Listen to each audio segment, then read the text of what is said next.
Peace and Black Power family. This is Jade Arundel, aka Lioness Crowned, your revolutionary, unapologetically Black African host, right here at flynubianqueen.com, the network for melanated women like you and some men like you. We have back with us our special guest, Dr. Cleo Manago. Peace and Black Power, Doctor. You may unmute yourself and say hello to the audience. Still muted. There you go. Hey, greetings, sister.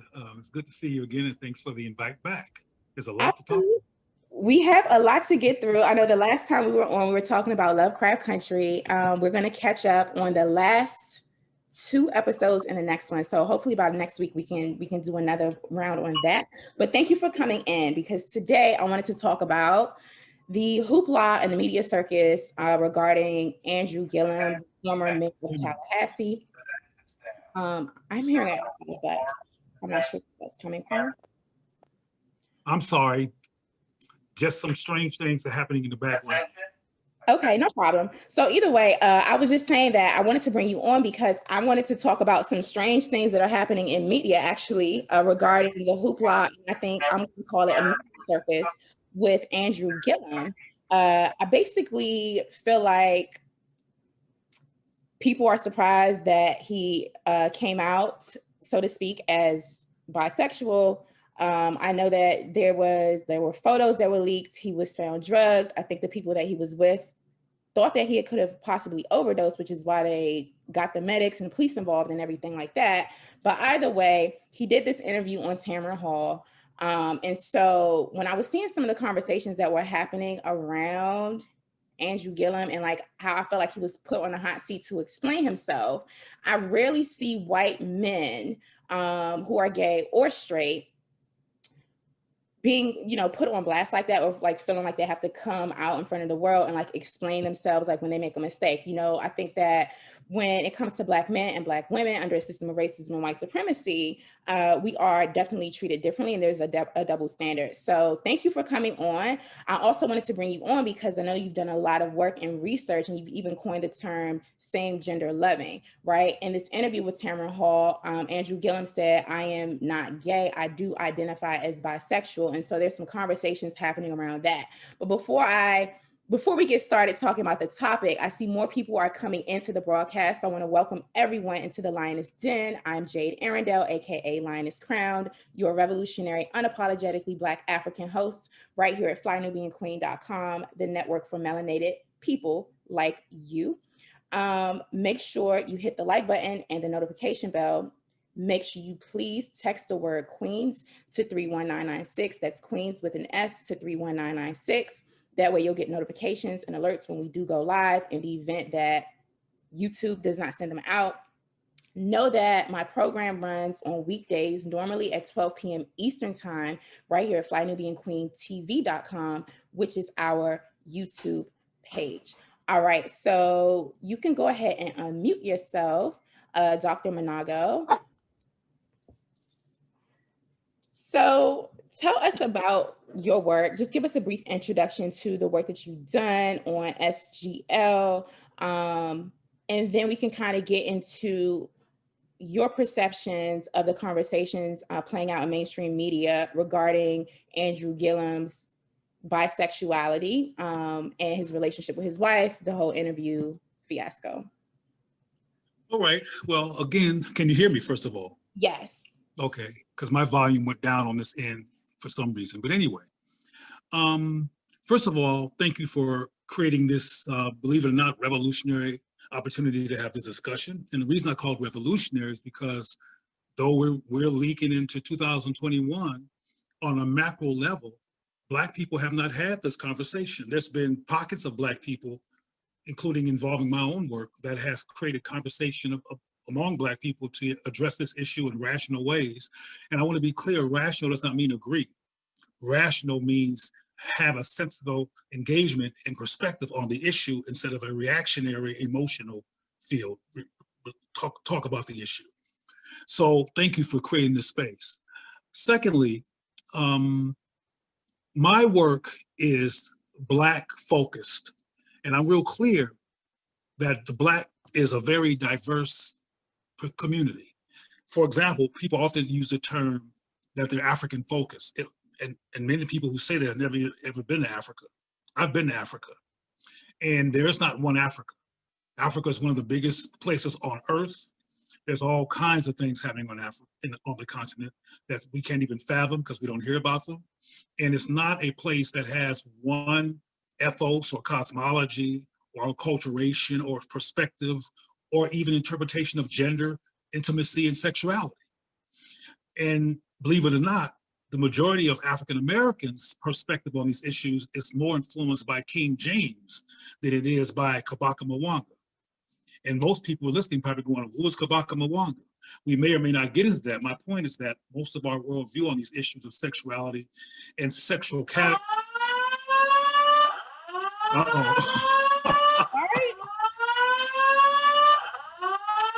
That's a fire alarm. I don't have to.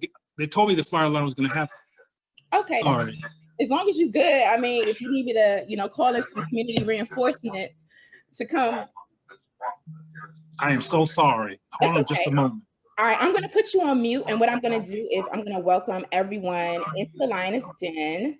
Jade Arundel and Dr. Cleo Manago again. He's discussing, starting to discuss some of his work and his research on SGL. He coined the term same gender loving. And we're having this conversation today within the context of Black people, sexuality, and the current trending topic of Andrew Gillum's interview on the Tamron Hall show with his wife and him coming out as identifying as a Black bisexual male.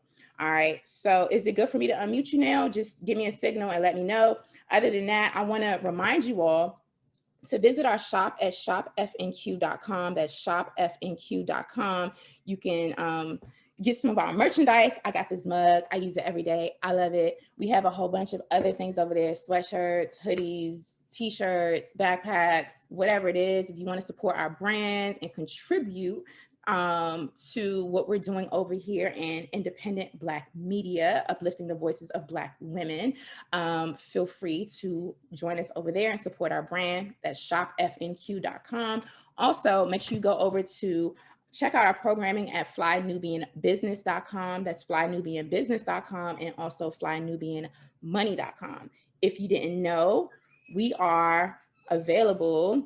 Our content is available on Facebook, iTunes, and YouTube at flynubianqueen.com, flynubianqueen.com. And also our website is naturally flynubianqueen.com. So with that, I'm going to, I could unmute you, Dr.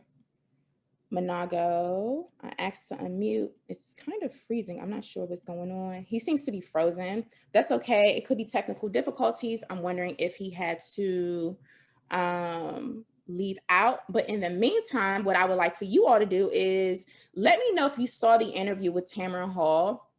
Did you see the interview with Tamron Hall and Andrew Gillum? If you don't know who Andrew Gillum is, he's a Black man. He was actually the mayor of Tallahassee for a while, I think between 2014 to 2018. And then he ran for governor of the state of Florida, but he lost it.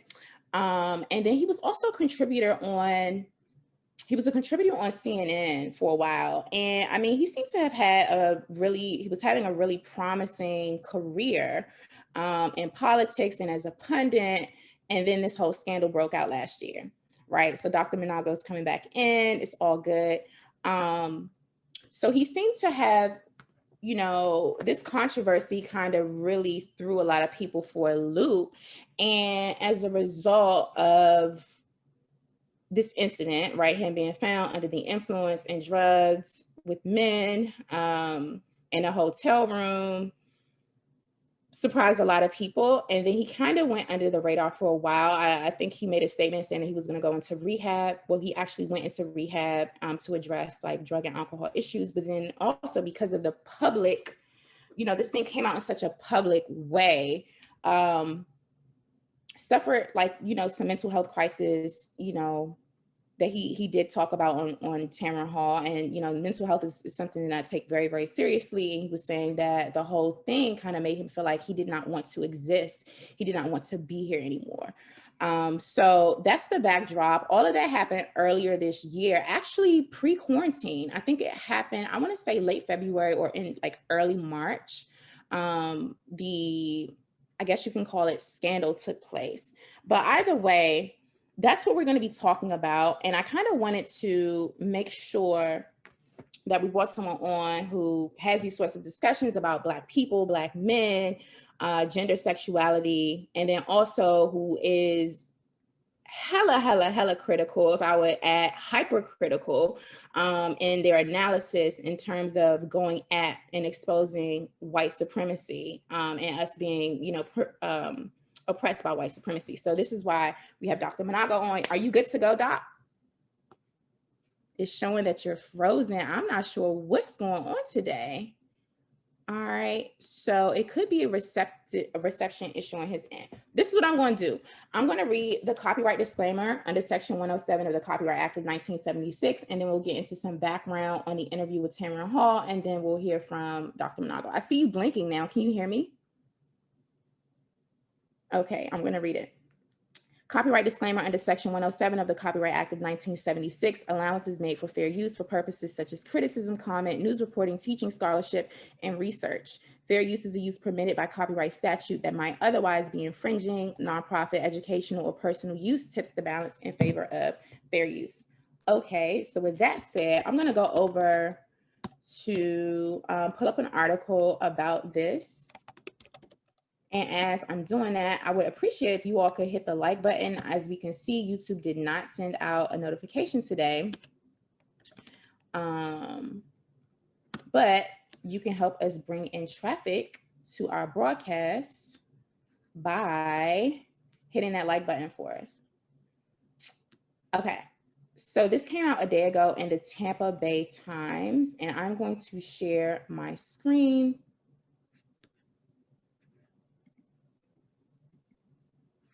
All right, so this is it. No, I don't want notifications on my computer from this news thing. It says, Andrew Gillum, I don't identify as gay, but I do identify as bisexual. Gillum spoke with Tamron Hall in an interview that aired on Monday. Y'all are typing into the comments, and Black Capricorn says he tried to blame drug addiction. You can't. Y'all are typing some things in the comments. All right, Tammy says he's gay. Why are so many Black men on the low? I don't know. Gender is a social construct. There are only two sexes, someone else is saying. All right, so look, this is it. This is Andrew Gillum. This is Andrew Gillum. And it says Tallahassee, 4 months after his messy brush with law enforcement in a Miami Beach hotel room, Andrew Gillum has been subjected to rumors about his sexuality. All right, I see you, Dr. Manago. I'm gonna just read this really quickly. It says, in an interview with the talk show host Tamron Hall that aired Monday, his first since that early morning 6 months ago, the 2018 Democratic nominee for governor clarified that part of his private life, quote, I don't identify as gay, but I do identify as bisexual, Gillum said. And that is something that I have never shared publicly before. Miami Beach police responded to a hotel room on March 13th. Y'all know that's the same day that our sister Breonna Taylor was executed by suspected white supremacists in law enforcement who still haven't been charged. Hashtag Breonna Taylor, March the 13th, that was the day. But either way, I digress. Miami Beach police responded to a hotel room on March 13th where they reportedly found one man who had overdosed, a second man, and an extremely inebriated Gillum. Police also found what they suspected to be crystal methamphetamine in the room. Once the police report detailing the incident was publicized, rumors about what Gillum was doing in the room with those two men, one of whom, Travis Dyson, was listed under an alias on a website for male escorts, immediately began to swirl. Quote, I felt like the love that I had between my wife and I, my family, but most important, the authenticity that I tried to lead with was all into question at this point, Gillum said, and not even into question, something else had been assumed by that. In the wide-ranging and personal interview, Gillum denied that he was at the hotel room that night to have sex. He said he had too much to drink the night of the incident and that he couldn't recall a 3-hour portion of the evening. Gillum said that when he lost consciousness, it was only himself and one other man, presumably Dyson, in the hotel room. When he came to hours later, several police officers and another man were in the room, he said. Although the police report from the night Gillum was, quote, unable to communicate with the officers due to his inebriated state, Gillum recalled in the interview Monday that law enforcement officials asked him whether he'd taken drugs that night. Quote, I would say the reason why I went to that room is probably no different than how anybody might communicate with someone that they are in a friendship, relationship, whatever with, Gillum said. All right, and this is almost done. R.J. Gillum, Andrew's wife, was in town with him that evening at a rental house, the couple told Tamron Hall. The Gillums discussed at length a photo of Andrew that later surfaced online, which appeared to show him naked and passed out near a pool of his own vomit. Although law enforcement officials did not verify photos of the scene when they first surfaced, the Gillums seemed to acknowledge on Monday that the person depicted was in fact the 2018 Democratic nominee for governor. Quote, it was hard to see. That's my husband, the strongest man I know, end quote, a visibly emotional R.J. Gillum said. All right. So this article actually continues to go on, but I'm going to stop there for now. I think we have good connection with Dr. Monago. I can see you. However, your audio is not activated, and I'm not sure why.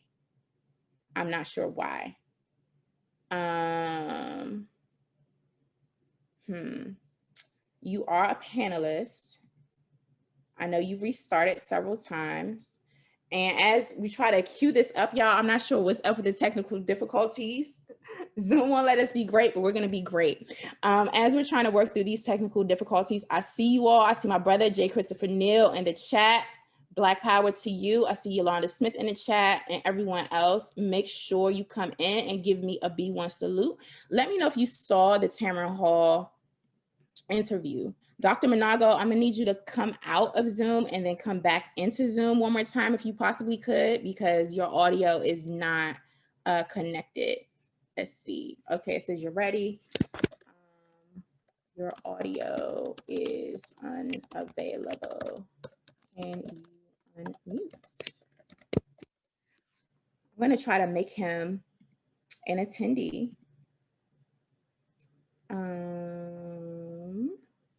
Can I do that? Change role to attendee. Okay, so now he's an attendee.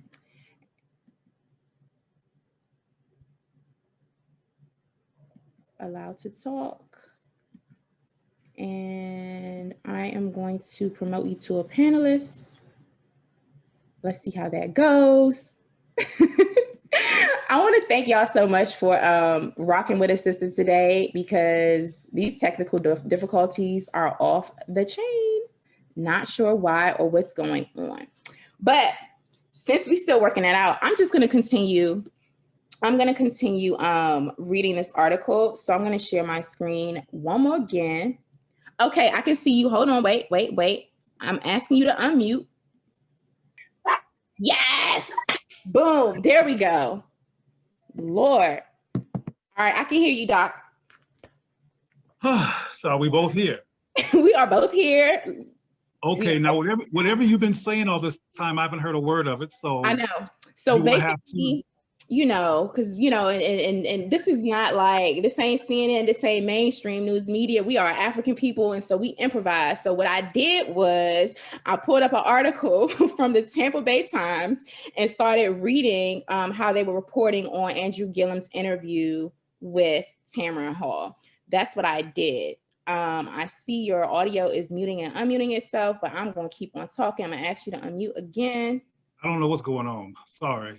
They hating on us. That's all. I'm going to ask you to start your video. So basically all I was doing was just reading this article, and then I'm seeing people in the chat room, and I was shouting out people. Shout out to our moderator duel. I see again, oh, my brother Doshan Farad is in. My brother J. Christopher Neal is in. Can you hear me? I can hear you now. All right. I can see you. Okay. I have no idea what's going on.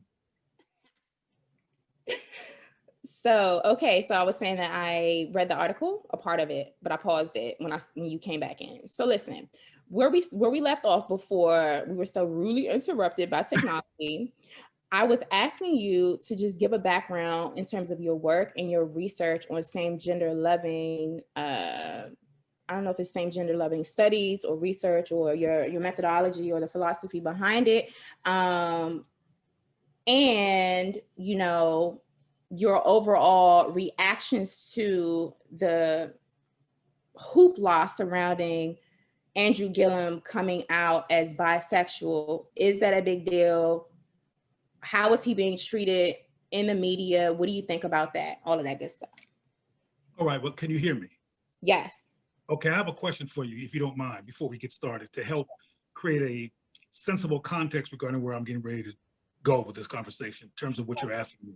How many times in your life have you seen, on a macro or meaningful scale, a rational conversation between Black people, including notable Black people, about this issue as it relates to Black people? On a large scale? Yeah. Like in the mainstream media, not very often. I mean, even in Black conference context, larger Black context of Black meetings, gatherings, whether it's, I don't know, I mean, wherever you go, when you see academia, yes. I'm not talking about academia, because academia is white. Even when it's got Black faces, the framework is white. I'm talking about Black spaces, Black gatherings, like even for this gathering that you're going to be doing in Atlanta. Is there a slot in it to have a rational conversation about the aspect of the Black community that's same gender loving, bisexual, et cetera? Probably not, right? I don't know. I can't say. I don't know about that. I'm sure that the topic will possibly come Well, up. I'm not talking about the topic. The topic will come up, pardon me for interrupting, but the topic comes up, but it doesn't come up in an engaging way. Typically, it comes up in a critical way or a dismissive way, or some kind of way that's not really creating space to actually engage the issue in ways that are sensible or that are intentional. Okay. So it coming up in the audience or coming up during the passage of a discussion is not the same thing as what we're going to do today, which is an intentional conversation on the issue.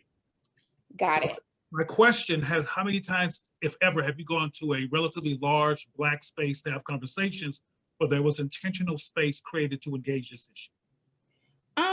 Not often. Not That's often at all. Not often at all. Now I will say in some Afrocentric spaces, like smaller ones, sister circles and stuff like that, the topic has come up. Usually my experience, when we do bring up issues of sexuality, gender, and race, and keep the focus specifically on Black folk without, right?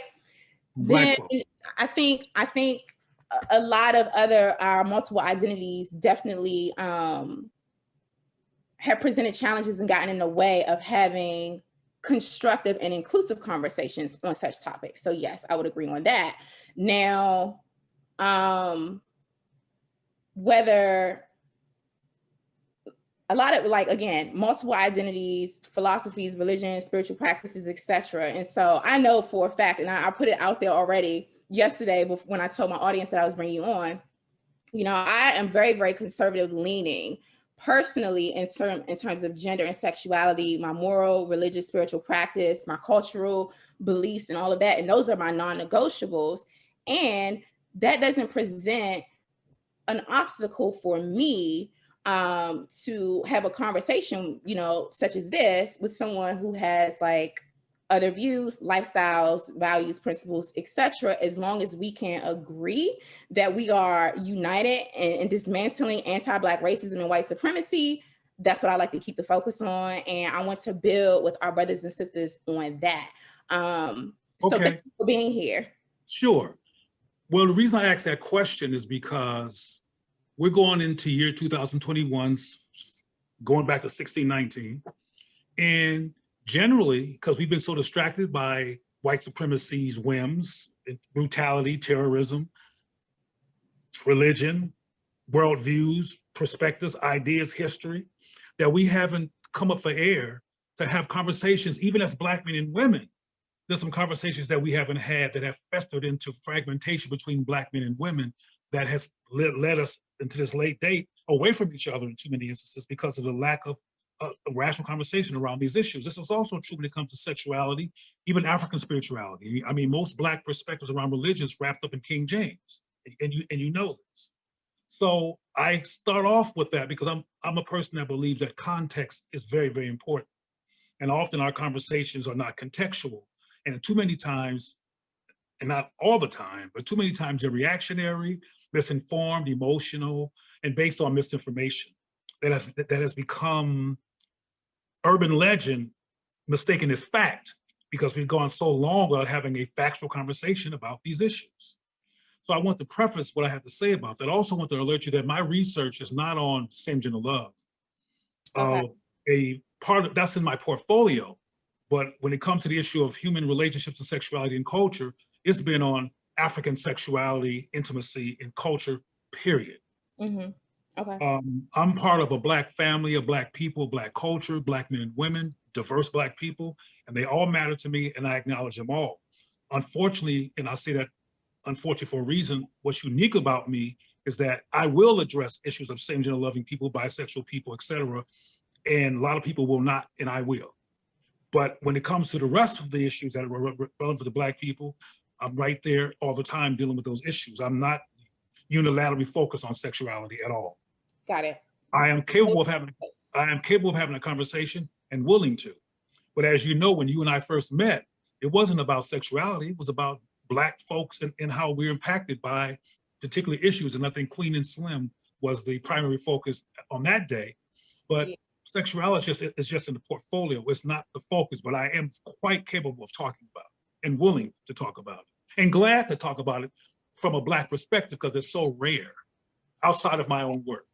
Yeah, well, that's the thing too, because okay, um, I know that you've received a lot of criticism and backlash from the quote unquote LGBT QIA community, right? Which is white run, owned, and dominated.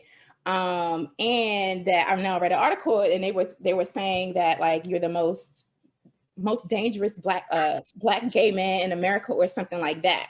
Right. And so I think that it lends an opportunity to have this conversation. Like, what does it mean to be a non-heterosexual identifying Black male in the face of what's deemed as a mainstream movement that is white run, owned, and operated? So when the topic again of Andrew Gillum came up, I was like, okay, I definitely want to get Dr. Manago's perspective on this and to see what you have to say in terms of like how this is playing out and what the racial implications are. Well, God, there's so many places I can start, but I'm going to quickly in passing say that it's important to know what dangerous means when they call me dangerous. It's also important to say that I don't identify as gay. I don't do gay. I don't do LGBT. I don't do anything that in its framework and foundation is a disruption of the affirmation of Black people. I don't do it. And it's a norm and it's been the way I've been for decades now. So I'm not a gay advocate, if you will, or a gay activist. I am an advocate for the affirmation and healing of diverse Black people, which includes same-gender loving people and the whole spectrum. But I don't do gay, so I want to make that clear. Why not? And I also, Why don't you do gay? for the reasons that you described earlier, a moment ago. Okay. That's a long story, and it's probably important to get into, but the whole construct of gay is a white, it's the homosexual, what's the word? Well, let me get my thoughts together. It's the homosexual component of white supremacy. You know, it's a white supremacist, highly patriarchal, but definitely white supremacist cultural construct that was built to lift up white homosexual people. As a matter of fact, there's a brother named James Baldwin, who I'm sure you've heard of, who was around during the development of gay and refused to join, though because of his profile, they actively tried to seek him and get him to be involved because we're going to help them, give them credibility. He said no, because of their racism and white supremacist practices. Mm. So I see it the same way he sees it because it's the truth and there's nothing has changed. And it's a white, for example, and God, there's so many, but let me relax and try to pace this. When the white people, the ones who are called gay, have never showed up in meaningful ways to defend Black people. When Black people are facing police brutality, murder, crisis, etc., not only have they not shown up, when it comes to example, the HIV and AIDS issue, white gays interrupted the capacity for the system to properly focus on Black people to help resolve this HIV and AIDS issue, because they privileged themselves and made themselves central to the conversation and dismissed Black people, even though Black people were disproportionately impacted from the very beginning. So I don't want this conversation to be focused on white folks. I just want to contextualize that anything, whiteness here, including white feminism, that distracts or interrupts our capacity to focus in ways that affirm, repair, heal, and bring some type of defense and power to Black people, I'm not with it. And LGBTQ, along with the white feminist movement, are two movements, along with the religious movement in this country, are movements, along with the traditional political system in this country, are systems that are not helpful to Black people. So I don't align myself with it. Fair enough. Y'all are we're tuned into the Lioness Den right now. You're live and direct. Jade Arundel, AKA Lioness Crowned, your revolutionary, unapologetically Black African host right here at flynubianqueen.com, the network for melanated people like you. We're talking to Dr. Cleo Manago. Make sure you hit the like button and hit the notification bell. Make sure you subscribe to our channel. What's up? I need you to let me know what you want to know from me.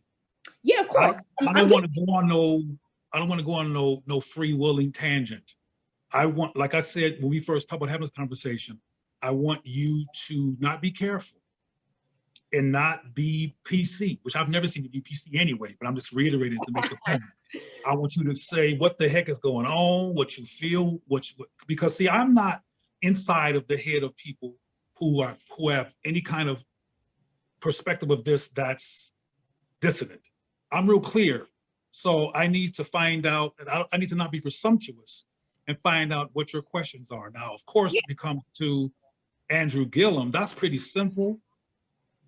That's a dude who's trying to correct his image because he got set up, as far as I'm concerned, he was set up to be, and he was set up above because of his personal sexual interest, but he was set up by someone, probably the Republicans in Florida, who wanted to destroy him because he was a challenge to their system and almost won as governor of that state and needed to be immobilized. So he was set up, and he was set up above because he was a man who had the capacity to have sex with other men, and nobody knew, and he didn't want nobody to know. And people knew that if that came to light, that would put him out of the picture. As opposed to being someone who almost became governor, he would become irrelevant or controversial and dare never to be in that position again, which is the goal of the people that set him up. And unfortunately, since he was set up, people got what they wanted, and this man has to live. So he went on TV and tried to, and is working hard to correct his image and develop some level of credibility so he can survive as a man who might be bisexual, if you will, who's also a father, who also has a family and human beings that he has to deal with. So he has to show up in a way that's going to heal a major, sore, if you will, or wound that has happened to his spirit and his family. Right. So that's what that is. Okay, right. So let's pause there because I know exactly what I want to ask you. I was just trying to get there. So thank you for providing the context, letting us know who you are, and all of that good stuff.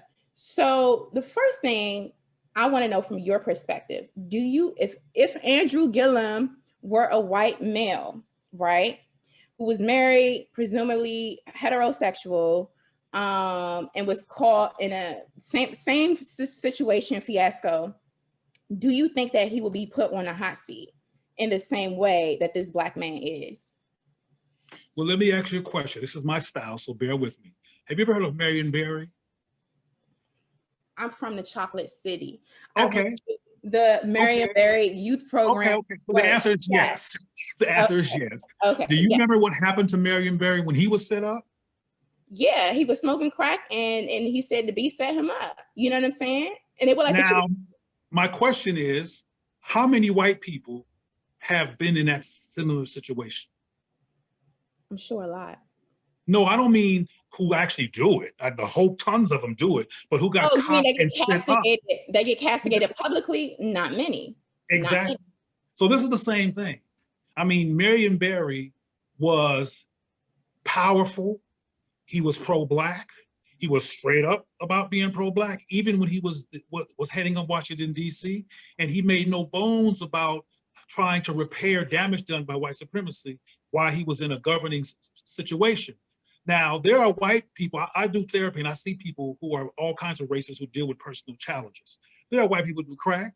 There's white people who buy prostitutes, lots, millions. There's Mm-hmm. white people who or attracted to porn, people who are in the porn industry, who go to hotels and have sex, who are famous, who are very well known, who are very powerful in this country. Mm-hmm. But just like what happened to Bill Cosby, I used to work in Hollywood.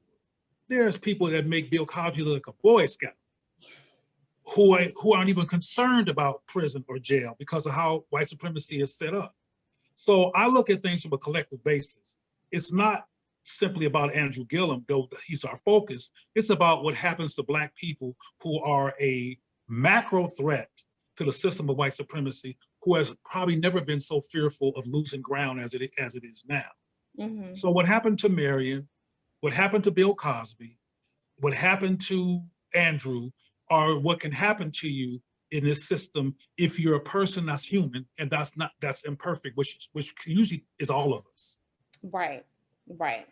Yeah, I asked that question too because a lot of people make what I deem false equivalencies between sexuality and race, right?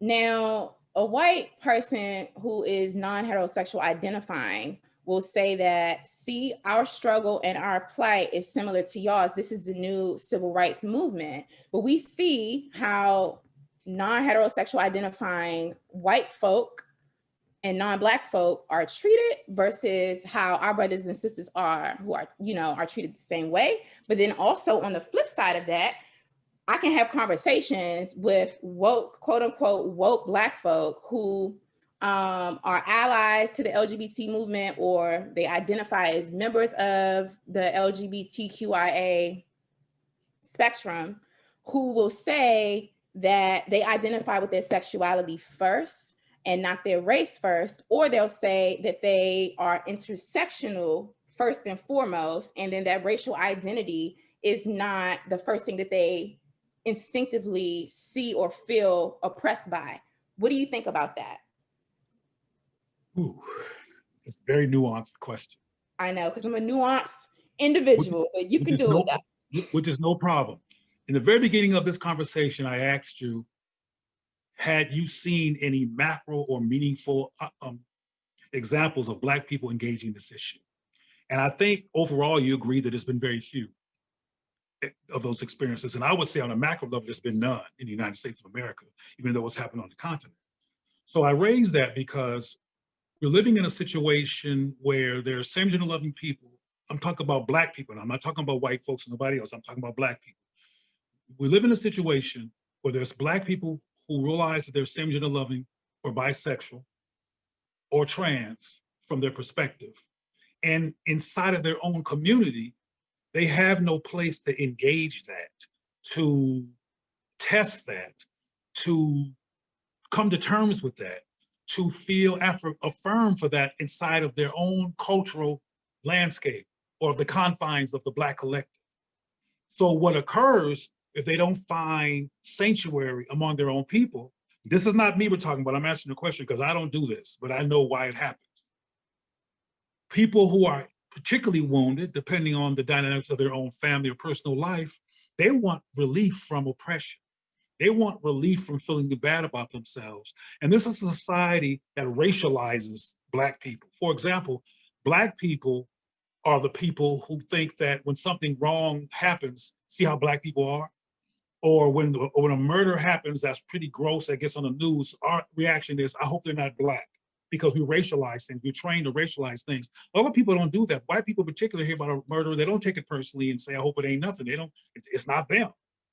But they're not trained by white supremacy to racialize themselves. So my point to you was that there are Black people who think because they feel tortured, or oppressed by Black people who they really, and when they're younger, value more than anybody else, because babies value their parents and Black people more than anybody else when they're children.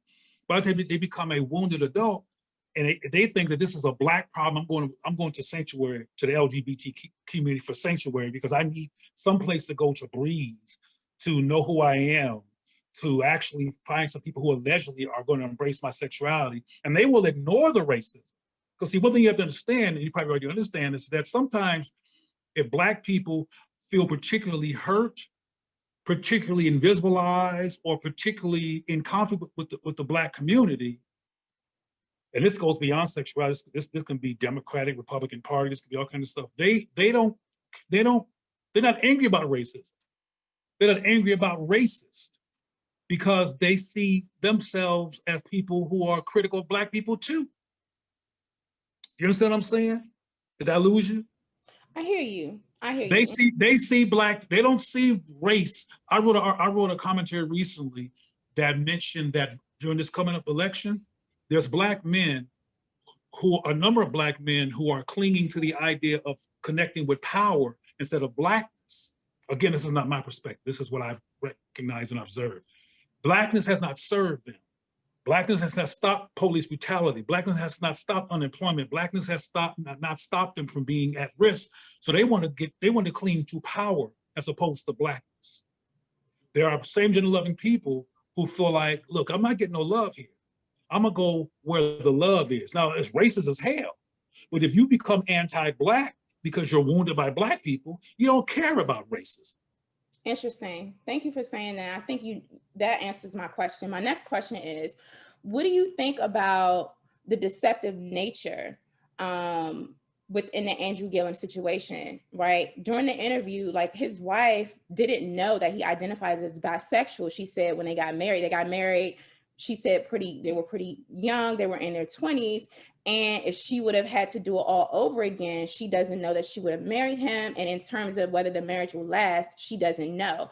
So more specifically, my question is, when we talk about the destruction of the Black family, how do these deceptive behaviors, not being outright with one's sexuality, in this case, Andrew Gillum being on the, down low, the proverbial down low, how do these deceptive behaviors play out in this narrative, and what's this impact on family, marriage, and children? Okay, I'm gonna try to be brief this time. Jay, because I gotta be redundant. In the very beginning of this conversation, I said, have you seen, heard, or been a witness to a rational conversation about same-gender loving people in the Black community context in a large forum? And you said it was very rare. Now, while this conversation is rare, same-gender living people are emerging and have since the beginning of time, have since we've been in this country. Same-gender loving people, male and female, et cetera, are being born in the midst of all this silence. You interpret someone not saying who they are as deception. What I'm trying to get you to see is that people will be who they are if they feel safe. So if he married, it's almost like Black people. A second, Doc, if he married his wife under the pretext or pretense of her believing that her husband was heterosexual and would be faithful to her, his wife, and then she finds out that he's bisexual, he gets caught up in this scandal, we can't dismiss the fact that, like, deception, a level of deception. No, I'm not dismissing anything. What I'm trying to get you to understand, and this is very, very important, is that kind of deception is not as intentional as people keep on saying. I was raised to be a heterosexual man. My conditioning, the assumptions, the conversation that occurred in my set around me, in terms of the plans of my life that people might have had who are older than me, including parental figures, et cetera, was that heterosexual. Now, during all that heterosexual conditioning, which was not creating any breathing room for any other option, regardless of the fact that I was not organically what they intended to me, it created a schism. But it was not a schism that I could actually speak about or talk about, because there was no space in the Black community context to have the conversations. I was just living with it. So sometimes, and again, I don't do this myself personally, but I understand why it happens. Sometimes people don't say all who they are as a dysfunctional survival tactic. The intention is not, okay, I'm gonna go and deceive. The question is, I'm gonna go and survive. Sometimes people get married hoping that they will condition themselves into not being a same gender loving person anymore because they cannot find safe space. And this is a confusing, tormenting experience. It's not like they chilling and I'm gonna go chill and deceive. That's not what's happening here. People are trying to find their way into the world as a whole person while having no guidance on affirming who they are. It creates a blind spot.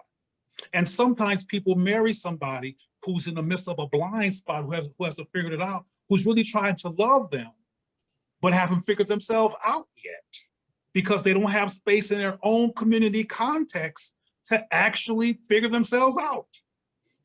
Just to give you another example, there's people who marry, I'm talking about people who identify as heterosexual now, who find out too late or early enough that they married the wrong person because they didn't figure themselves out yet. And they married somebody prematurely while they were still in their developmental process. And then when they finally become an adult, more than biological, but spiritually and essentially, they want a divorce. Or if they come from a particularly religious situation, they'll hang in there till the wheels fall off because of religion, though they're miserable. So people don't come here, Jay, particularly when they're not allowed to find out who they are, fully in self-knowledge. Some people get self-knowledge later because their growing up oppressed them into a way of trying to survive that was not true to who they really were. Okay. And it's very possible that Andrew married his wife, was attracted to her, loved her, and was ambitious to become a political figure in the society, and was hoping that all the stuff that he was doing was going to make him a different kind of person than he really was. And he had no choice but to finally come out to himself or be thrown out under a scandal. Yeah, While he tried to. So deception is a problematic word. It looks like deception, but when somebody marries someone that they're really not prepared to marry, the intentionality is not to deceive. The intentionality in terms of that immediate moment is to do what they're doing in that immediate moment. Then they learn things about themselves and they realize, I mean, for example, have you seen that show 600 Pound or the 600 Pound show where people weigh 600 pounds? No. You ever heard of that show? I haven't never seen it. Okay, well, my point is this.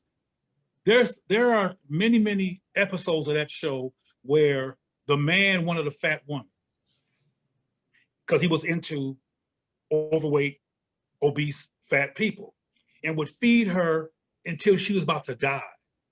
And then she realized she didn't want to die and changed her diet and lost weight, and they got a divorce because she realized that he was not good for her and that his motivation for being with her was unhealthy to her. But she didn't know that when she first got with him. She was glad that somebody was loving her. Okay. This is real. Okay, okay, go on. Well, listen, you said a whole lot. So, hey, y'all, welcome. You're in the Lioness Den. We're having a real conversation about this Andrew Gillum situation. We're talking about sexuality, bisexuality, and everything within the context of the Black community. A lot of your response was focusing on the intent, And I know I get that, you have a lot of passion and empathy there in terms of the intent for a same gender loving person, right? Is not and I think I heard you say that the word deception or deceptive is misleading. And then you explained it, it sounds intentional, and it's not always intentional. That it sounds intentional is not always intentional. But what I am getting to is the fact that we cannot dismiss the impact that our actions have on another person. Even, heterosexual people who get married and cheat or whatever, or, you anything, right? We may have the best of intentions, and while it may not be our intention to harm other folks, the impact is harm. And in this situation, the way I'm looking at it, Andrew Gillum, right, as well as any other person on the planet who is going through life trying to figure themselves out, hurt other people, and we have to take accountability for that. So the next question is, But there's a part that we're not taking accountability for and pardon for interrupting, but there's a part that I tried to emphasize that we're not taking accountability for that I brought up 3 times. Which And is, that is that we're not creating safe space or even neutral space or even engaging space to talk about these issues in the Black community. So well, yeah, we're not being accountable. Let me finish this one line. We're not, as a people, we're not being accountable for the fact that we have a diversity of people in our community and everybody's not this one cookie cutter. And so we're setting them up to implode these ways, particularly during their developmental years, because we're not providing space to have these conversations. So people implode, and no one chooses to implode. right. Okay, so listen, I think that it's going to be impossible. And shout out to everyone. I see the comments. People are like putting comments in. I'm gonna make this comment and then I have something for the audience. Now, people, it's impossible for us to create any type of spaces, right? Or we take accountability for the fact that we're not talking about gender and sexuality or whatever, or trying to get on code as Black people, right? Regardless of all of our multiple identities. We cannot do that at all if people are personally unwilling to take accountability for the harm that their impacts have. Like, I can't look at Andrew Gillum and say, I feel so terrible and so bad for him. Like in one sense, I really, really do. And at the same time, I'm like, yo, you're a grown ass man and you've been married to this woman this whole time. There's no reason why your wife should find out that you're identifying as bisexual, you know, through this scandal, right? And so I think it all starts with personal honesty and personal accountability, right? Within all of our multiple identities. And until we do that first and foremost, then we're not going to be able to have a larger macro conversation that's going to be constructive about all of the healing and unity that needs to take place within our community. I made that statement. Now for the audience, shout out to Solo Dolo. Thank you so much for your generous contribution to Fly Nubian Queen, the network for melanated women and men like you. You said, no excuses, Gillum is a fool and full of deception. So my next question was to the audience, because we have several hundred people in the chat. Do you all feel like what Andrew Gillum did, do you view his behavior or his coming out as bisexual as deceptive or not? You can type in not deceptive, or you can type in deceptive in the chat. But it is deceptive.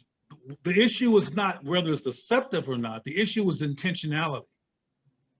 I mean, when you're focusing on intention and I'm focusing on impact. So I don't know if that's. No, I'm focusing on all of it because I focus on cause and effect, which could also be translated as cause and impact.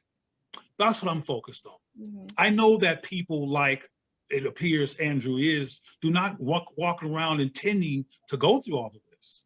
Okay. That's not what's intended. What like I said before, and I guess I need to do a better job of communicating it, is that you will have okay, let me attempt to give a short, true story. You will have a young child who's raised, for example, in a religious Black family, where they've heard from a child up that they were a abomination, etc. And they are terrified because they feel like they are that thing that's being called abomination. And they have no place to talk about it. Matter of fact, I've run into people and counseled people who did go to somebody to talk about it, a minister, and were sent on a spaceship to hell. There was no engagement of what they were trying to say. They were just called abominations, sinners, and they were bad. And we should know at this late date that kind of classification does not stop anything. If somebody's a same-gender living person, that's what they are. And hating on them does not change behavior. Matter of fact, what hating on them might result in is an Andrew Gillum, somebody who's repressed, somebody who's schizophrenic, somebody who doesn't have the capacity to safely in their body, let alone on the earth, be who they are, and run into all these barriers, and then people marry them and do all kinds of stuff, not knowing that they're struggling because they don't even know how to handle their own struggle. Yeah, and I think that When when that people use terms like deception, they're not considering what people can and cannot handle based on their particular circumstance. I think that when that happens, it puts the burden or the onus on other people to shoulder that discomfort that the other person, you know, is feeling. And so with that, the point of contention for me is like, okay, at what point does, in a situation like this, and it's, you know, I'm trying to keep it focused on Andrew Gillum, but we're not talking about him. We're making, you know, larger implications. At what point is it the person's responsibility to come clean or be honest with their partner in relationship about their sexuality that could be fluid or changing or things like that?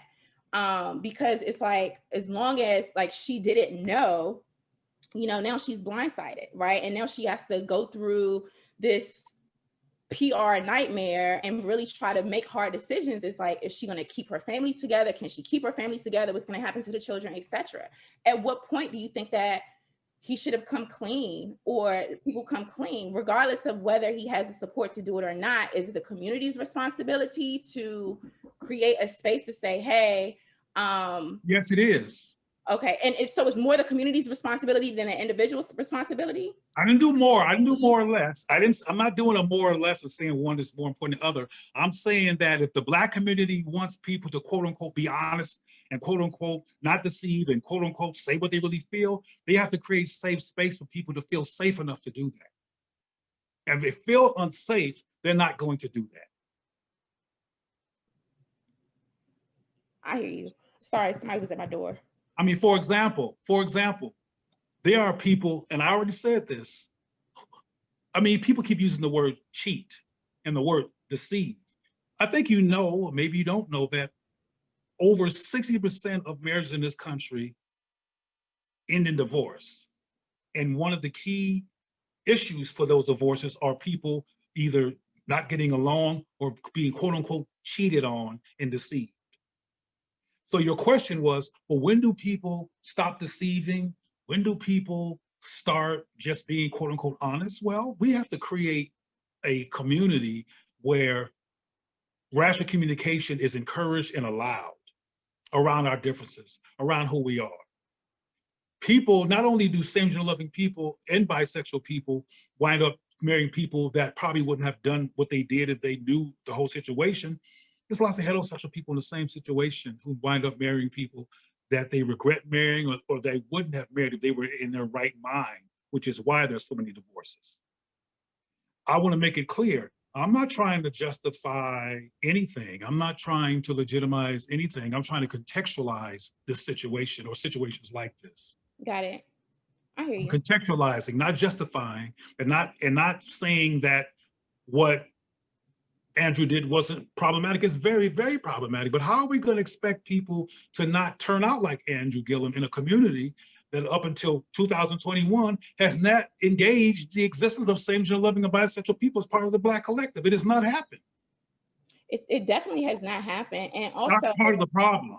It may not, well, listen, and a lot of people just are just not here for it. Like, I'm looking at a lot of the comments in here, and people are saying, I see some of them too, and they're focusing on Andrew. I'm not talking just about Andrew. I'm talking about a community that has produced many Andrew types who's so reactionary and so busy caught up in self-righteous judgment that they're not being logical. How in the heck do you expect people to quote unquote not deceive if they're not safe? If they don't feel safe, and if there's not intentional space created in a Black community context so they can actually talk about who they are and explore who they are in a safe space that includes their community. That almost does not exist. So that's why there's so many of us who run to white folks, and despite their racism and despite their anti-Black institutions, feel like, okay, well, at least I can have me a little bit of sexual oppression, sexual support compared to being ignored or oppressed where I really wish I was getting the support, but I'm not getting it. I believe, and I don't know Andrew Percy enough to say this is true for him specifically, but I believe there would be less situations that would lead to this type of confusing scenario if inside of the Black community, we would have rational, intentional discussions around our diversity, around sexuality, etc.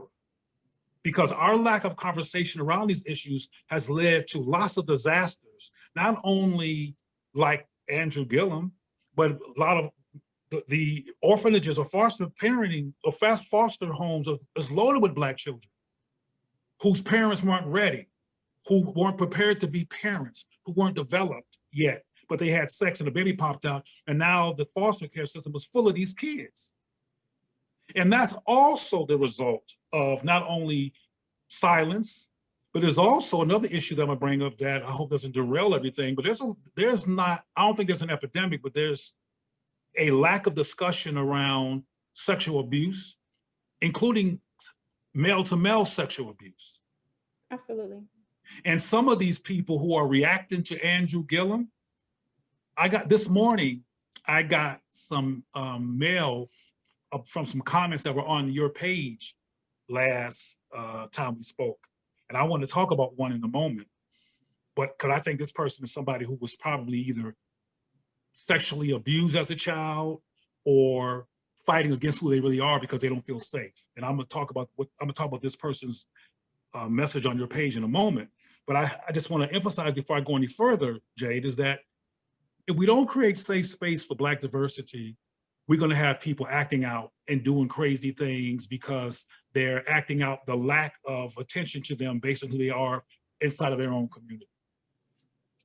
That's just a logical side effect of repressing the existence of people inside of your community. They act out and then they do stuff that we don't like, and then we blame them. It's kind of like the child who was raised in a domestic violence home who becomes an adult domestic violator and then goes to jail. And we point the fingers at him, and he should pay. People who hurt people, who hit people and threaten people's lives and kill them, unfortunately, no matter what the situation was, they should have to pay. But the bottom line is, it's the Black community's responsibility to create safer space for mental health. I definitely agree that it's the Black community's responsibility to create a safer space for mental health.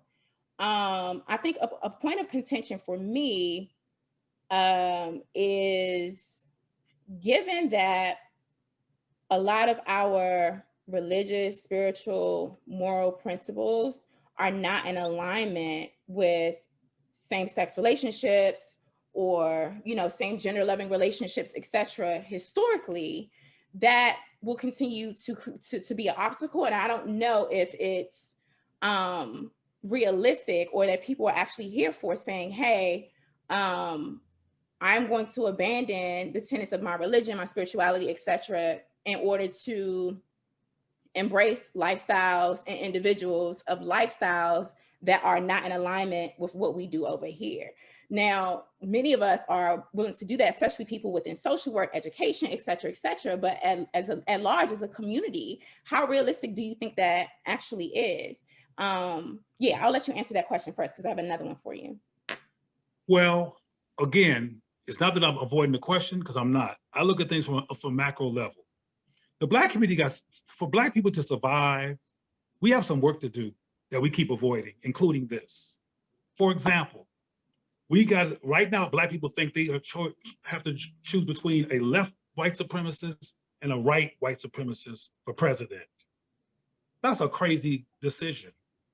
And the reason that Black people are in that situation is because there's so much work around Black independence, defense, and unification that we're not doing. And sometimes we're not doing it because of the stuff you just mentioned, religion, blah, blah, blah. I had a woman in one of my workshops, a Black woman in one of my workshops, who said in the workshop that her religion said it was bad to just focus on Black people, that it was racist to just focus on Black people. And she was one of those all lives matter people, because she thought there was something wrong with her or wrong with people. They're militant, that they focus just on Black people. So I'll say all that, not to avoid your question, but to get into the larger context of you saying, is it realistic to expect Black people to throw out their ideas and focus on this? If they're not going to focus on it, they really need to stop complaining. If they're not going to create space for people that are bound to be born, bound to exist, who have existed in history all the way to ancient times, and I can prove everything I'm saying. We can have a show that's specific to this if you like, because when you talk about what we've done historically, I am a history buff and I know our history, including as it relates to sexuality, including same-gender loving sexuality from an African perspective. But my point here is, if we want to stop having Andrew Gillum type situations, then stop complaining about it if you're not going to create space to deflect that. Silence doesn't deflect it.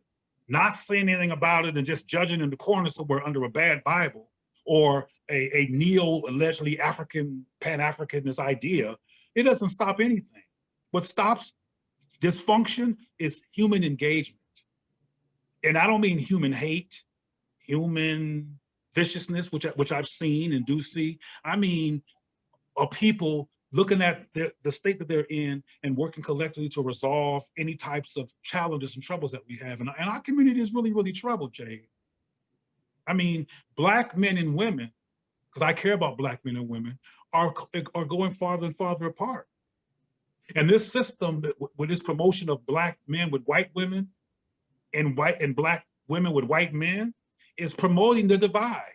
And just like we're silent on this issue, we're silent on that too. And it's doing its dirty work. I've gone places to stores and to markets where everybody Black in there was with somebody white. Interesting. So look. So we don't deal with these issues, is my point. We're gonna implode. So I think that it has to be a two-way street, right? Because again, well, I started out first of all, I invited you on. Thank you for coming on and sharing your perspective and taking your time out to chop it up with us in the Lioness Den, where we have conversations that are centered around Black folk and Black empowerment, and we're Black first here. So thank you for coming in. Initially, when I started the interview, I make it very, very clear in terms of like, I'm very self-aware. I know who I am. I know what my spiritual, religious, cultural beliefs and stuff are, and they are non-negotiable, right? And then, you made a good point about like, it's the Black community's responsibility to make sure that we're healing and we're fostering mental health, and that we're going to have more situations like the Andrew Gillum fiasco, for the lack of a better term, continue to play out if the larger Black community is not making space for conversations and support around same gender loving. I didn't say support. See, I didn't. Okay. Well, let me finish making my point, because I don't want to lose my point. Okay. It's the Black community's responsibility to foster these sorts of conversations. It's dialogue, right? And we have to make space for everyone in a community. So for many of us who are on the other side, who are just pretty much traditional, get labeled, homophobic, intolerant, non-inclusive, et cetera, what do you think that the non-heterosexual community or SGL community needs to do to create space to bring us in as well? That's a really excellent question, because so far I've been talking about what the community should do. And the implication is that these are supposedly heterosexuals with this judgment who are not creating space. But one of the side effects of a history of oppression or dismissiveness or experiencing abuse or viciousness is people feel unable or unqualified to affirm themselves and feel good and feel strong enough. They're wrong, because we're stronger than we give ourselves credit once people have not resolved the symptoms of abuse. But same-gender loving people do need to step up. Same-gender loving, but unfortunately, and this is the problem that I've experienced, a lot of same-gender loving people who step up from a Black perspective to the Black community are out. The white gay community has a larger machine. Like, for example, one of the largest white homosexual racist machines in this country now has a Black director. They're very, very strategic, like they have Don Lemon on CNN, et cetera. They are constantly, white folks I'm talking about, are constantly moving the chairs around the ship to make sure that it looks like things are different, so Black people could back off, so they can stay in power. A lot of same-gender loving people are poisoned or caught up defensively in the LGBTQ politic. You said earlier in this conversation that you've met people apparently who are homosexual first. and not Black. Now, I don't know those people in my personal circle because I don't work with people like that from a personal perspective. I don't either. I'm just saying they exist. But I know they exist. My point to you is that yes, because there's same gender loving people watching this, and same gender loving Black folks need to understand that we need to step up with our community in ways that affirm Black people and that put Blackness first and that engage Black resistance to same gender living people in ways that could be educational as opposed to reactionary and create new barriers. We need to come out from under the LGBTQ BS and white supremacy, queer, and all that stuff, and leave whiteness alone, which is a racist construct, and be Black about what we do, and stop allowing our woundedness and our fear to get in the way of engaging Black people in direct and respectful and rational ways. So it does need to come from both ends, absolutely. However, same gender loving people start off as children in a larger Black collective that silences them. So some people feel the weight of that silence up until adulthood and don't feel safe enough to resolve it in front of Black people. So they go to white people and become part of the white army. Interesting. If Black people intervene more, like somebody said before, if we don't educate them, somebody else will. And I know you want to say something, so I want to reiterate that I didn't say anything about support or affirm same gender loving people, because if you don't understand something, that you can't affirm it and support it. I never said that. I never use those words. What I keep saying in the words I keep saying is rational engagement. Rational engagement. Rational engagement of the issue instead of people playing games.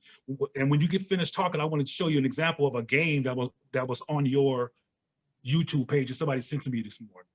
Okay.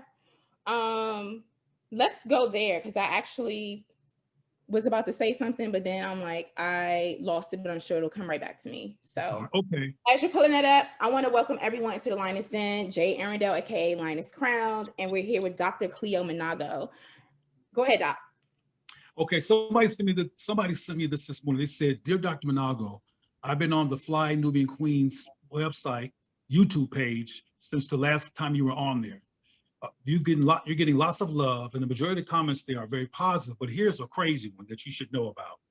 And it's from somebody who calls himself BBS. Who?